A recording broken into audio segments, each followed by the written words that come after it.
Y'all think Griffin got to do with money? It ain't got nothing to do with money. That's protecting your homeboys.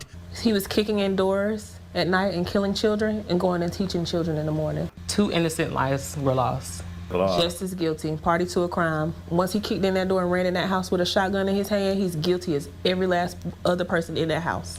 Michael White, about 9 days before the murders on Libby Lane, inside of the Rolling 20 Crips headquarters in DeKalb County. There were tears being shed when the first guilty was texted to us. This is Michael White, a 5th grade teacher at Tony Elementary School in DeKalb County, Georgia, and a self-described hardcore member of the Rolling 20 Crips street gang.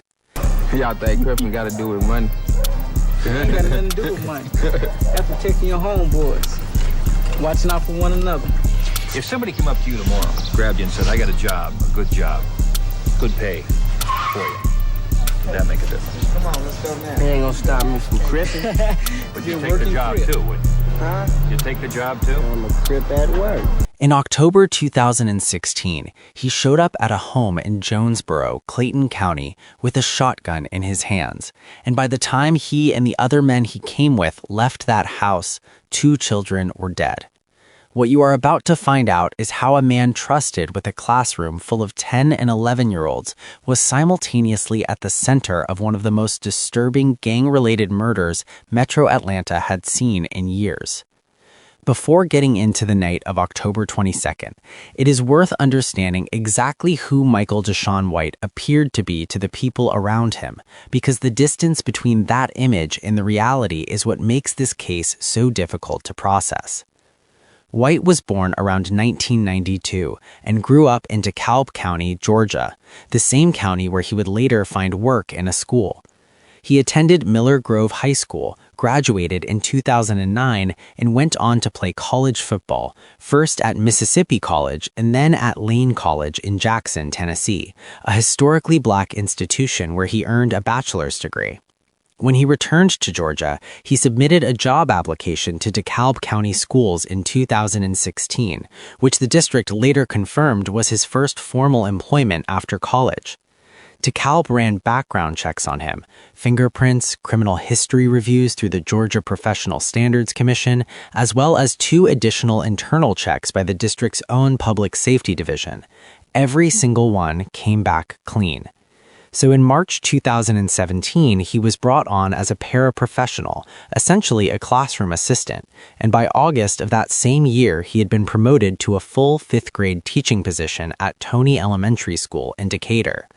One student's grandmother described him as a good educator, and by all accounts from parents and colleagues, there were no concerns raised about his conduct during his time at the school.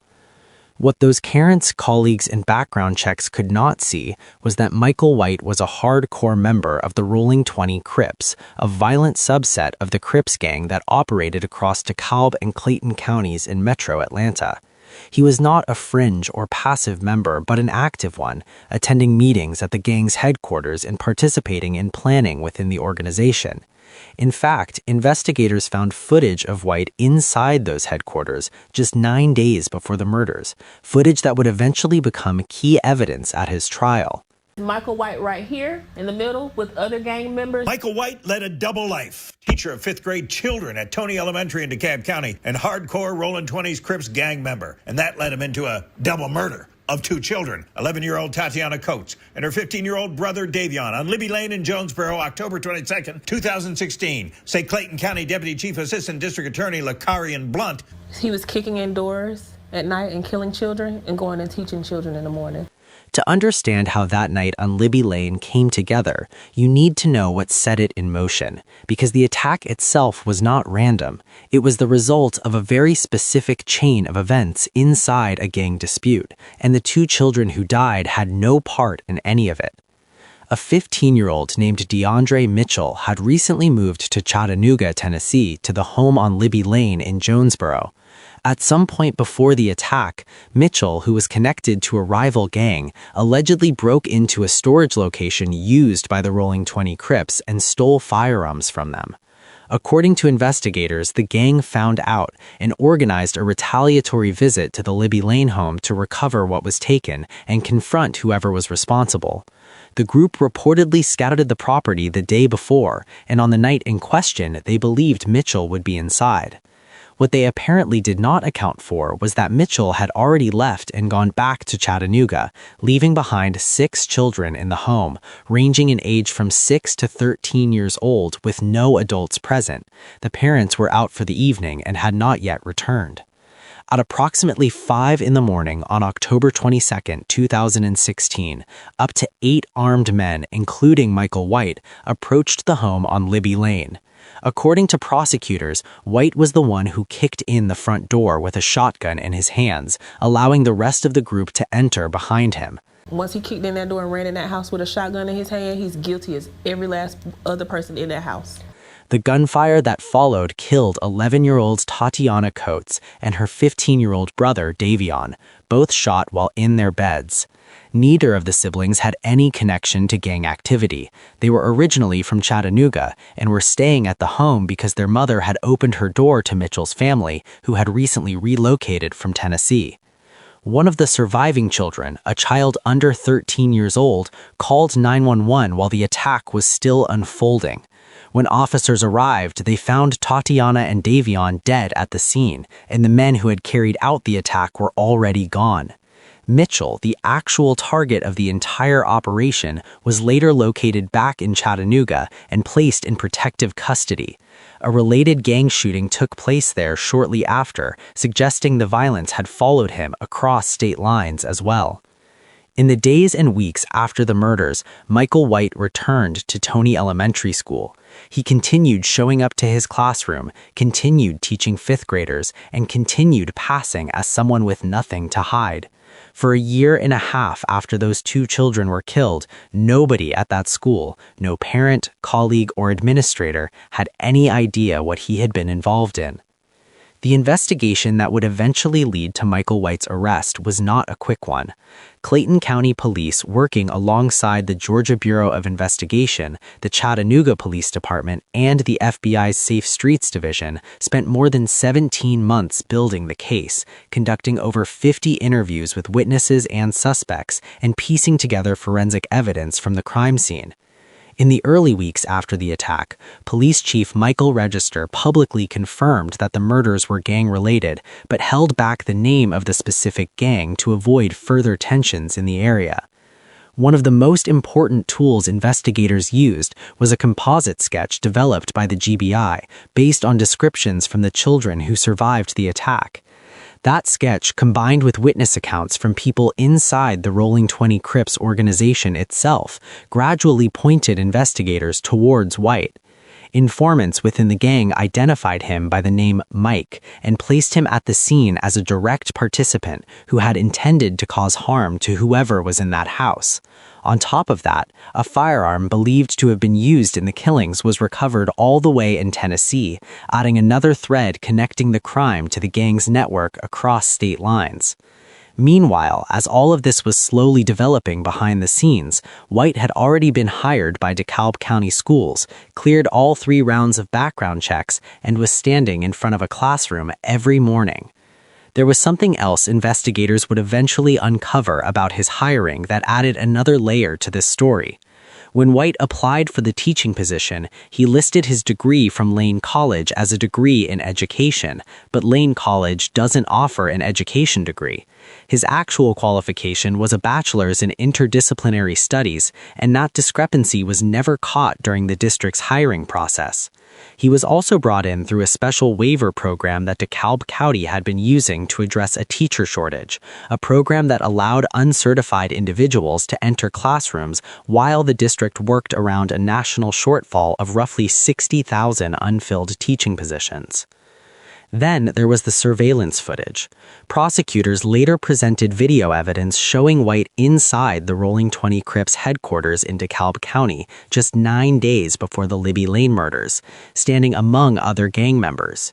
Beyond the video, investigators also found a gang roster with White's handwritten name on it, placing him as a documented, self-identified member of the organization, rather than someone with loose or accidental ties to it.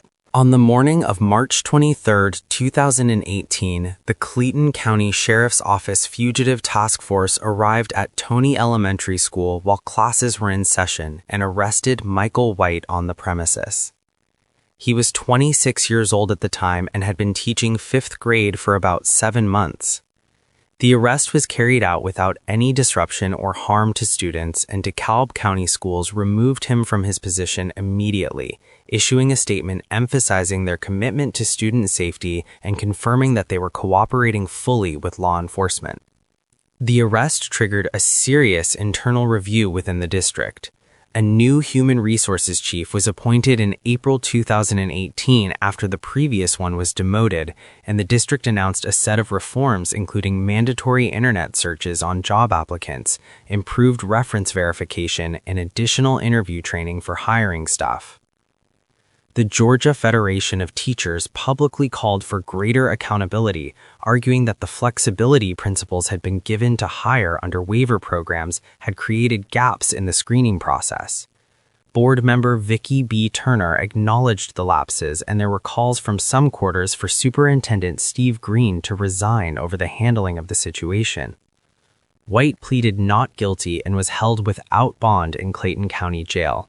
His attorney, Bruce Harvey, maintained that White had turned his life around after playing college football and entered teaching with the genuine intention of steering young people away from the dangers of street life. The prosecution, however, was not working from theory. They had footage, physical evidence, informant testimony, and a gang roster bearing his own handwriting, and they were preparing to take each of White's co-defendants to trial one by one before eventually getting to him. In May 2019, Jamon Marquise Bynum, known within the gang as Mondo, was convicted on 43 counts, including murder, and sentenced to 2 life terms plus 22 years in prison. Then, in July 2023, Devin Dunson and Christopher Spencer were both convicted on 73 charges each, including malice murder, and sentenced to 2 consecutive life terms without the possibility of parole, plus 220 additional years each and a $200,000 fine apiece. Several other co-defendants resolved their cases through negotiated pleas that also resulted in lengthy prison terms. All the while, Michael White sat in county jail, watching every one of these proceedings from a distance, as the last defendant still waiting to face a jury. A grand jury had originally indicted up to 11 suspects in March 2018 on a 54-count indictment that included malice murder, felony murder, aggravated assault, home invasion, cruelty to children, firearm possession by convicted felons, and violations of Georgia's Street Gang Terrorism and Prevention Act. Of those counts, White personally faced 44. His trial was finally scheduled for early 2026, nearly a full decade after the night that killed Tatiana and Davion Coates. By the time Michael White's trial began in late January 2026, the case against him had been built over the course of 9 years. Every piece of evidence that prosecutors brought into that courtroom had been collected, verified, and tested through the earlier trials of his co-defendants, which meant the state came in with a case that had already been held up under scrutiny. Prosecutors laid out multiple layers of evidence connecting White to the crime. We had 2 co-defendants come and testify. His lead attorney, Bruce Harvey, said by phone Michael White had successfully embarked on his teaching career after playing college football. Harvey said this case is a tragedy in many respects, but at the trial, the emotion of the situation outran the evidence the state presented. He said several witnesses testified to help themselves, and the defense team will continue to fight the sufficiency of the evidence and what he believes to be an unjustified conviction. The defense's position was that the evidence the state presented had been colored by the emotions surrounding the case, that White had genuinely turned his life around through his teaching career, and that key witnesses had testified in exchange for benefits to themselves rather than out of honesty. Harvey indicated after the verdict that the defense would continue to challenge what he called an unjustified conviction, arguing the evidence did not sufficiently place White as a direct participant in the killings, rather than simply someone present in the wrong circumstances. The jury, however, returned a verdict on February 10, 2026, finding Michael White guilty on all 44 counts, including malice murder, felony murder, aggravated assault, home invasion, and the full set of gang-related charges under Georgia's Street Gang Terrorism and Prevention Act. Evidence suggested ultimately someone else was the trigger man? Yes, 2 people.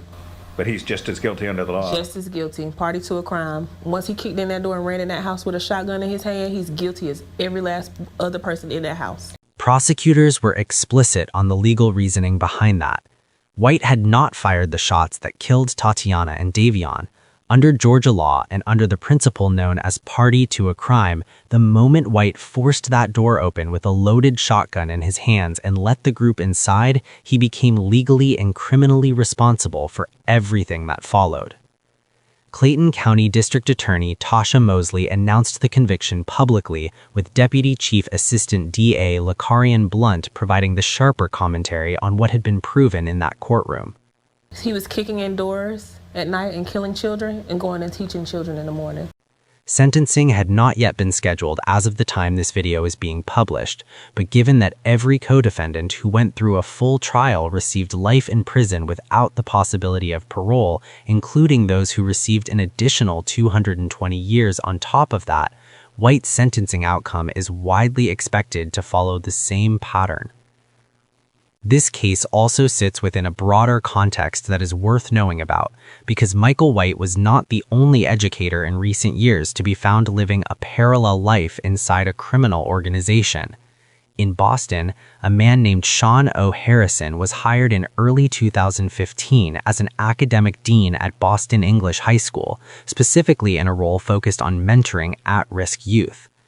What federal prosecutors later revealed was that Harrison was simultaneously a leader within the Latin Kings street gang, and that he used his position at the school not to steer students away from gangs, but to recruit vulnerable teenagers into the organization and put them to work selling drugs on school grounds. On March 3, 2015, Harrison texted one of those students, a 17-year-old named Luis Rodriguez, to meet him, and then shot the teenager in the back of the head near a gas station after Rodriguez refused full gang initiation and was suspected of withholding drug money. Rodriguez survived, and surveillance footage captured the attack. Searches of Harrison's apartment turned up firearms, ammunition, marijuana, a Latin Kings mural, and gang paraphernalia. He was convicted in state court in 2018 for attempted murder and later pled guilty to federal RICO conspiracy charges in 2022, receiving a sentence of over 18 years in federal prison in 2023. When adding everything up, Sean Harrison will spend up to 26 years behind bars, the judge choosing maximum penalties for the crimes. The young victim and his family very emotional today in this final step towards justice. A tearful and tight embrace in a Boston courtroom today after an emotional message on the stand. I cannot begin to explain the pain I felt in my heart March 3rd, 2015, when I saw my nephew laying in a hospital bed. Young Luis Rodriguez in the courtroom today, many say miraculously survived being shot in the head 3 years ago as a teenager. The gunman now convicted, 58-year-old Sean Harrison, a former dean at Boston English High School, who prosecutors say enlisted the 17-year-old student to sell drugs, then planned an attack when displeased with the sales. The defendant's conduct in this case was that of an assassin.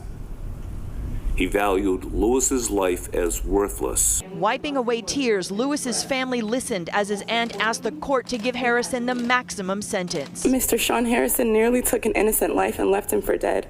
He corrupted minority children who were already disadvantaged. The judge laid out maximum penalties for all the charges, so Harrison will spend at least 23 years behind bars. May God forgive you, sir, because we will not. The judge gave Harrison the maximum penalty on the gun charges. He wanted to make a statement about the prevalence and seriousness of gun violence. The two cases are different in their details, but the structure they share is difficult to ignore. In both situations, a man entered the education system with a hidden affiliation to a violent street gang, passed standard background checks without any flags, held a position of direct responsibility over young people, and was simultaneously involved in gang activity that resulted in serious violence. The schools and the communities around them had no indication anything was wrong until investigators had already been building cases for months. What the White case prompted in DeKalb County specifically was a scrutiny of how the district handled hiring during the teacher shortage period, including questions about how thoroughly employment histories and credentials were being verified when principals had broad autonomy to hire under waiver programs. As of the date of his conviction, White's Georgia teaching certification, which had remained active as recently as 2019, while a separate ethics investigation into DeKalb County's reporting practices was still ongoing, is now expected to be revoked under state rules that bar convicted felons from holding educator credentials. We've got to change as society and understand that the fight is not when they're in high school, or heck, even in middle school. The fight begins the day that they're born. It may take several years, but if you are gangbanging in Georgia, the state of Georgia is going to hold you accountable. The Coates siblings were buried in Chattanooga, the city they came from, far from the Clayton County suburb where they lost their lives. Their mother had opened her home to another family as a gesture of generosity, and that decision, through no fault of hers and no fault of her children, put Tatiana and Davion in the path of a dispute that had nothing to do with them. With Michael White's conviction on February 10, 2026, every person who entered that house on Libby Lane and has been identified by prosecutors has now been held criminally responsible for what happened inside it. What do you think about this case? Do you think Michael probably showed signs of being in a gang but was overlooked by the school system? Let me know what you think in the comments section. Also, click on one of the cards on your screen to see more videos like this. See you on the next one.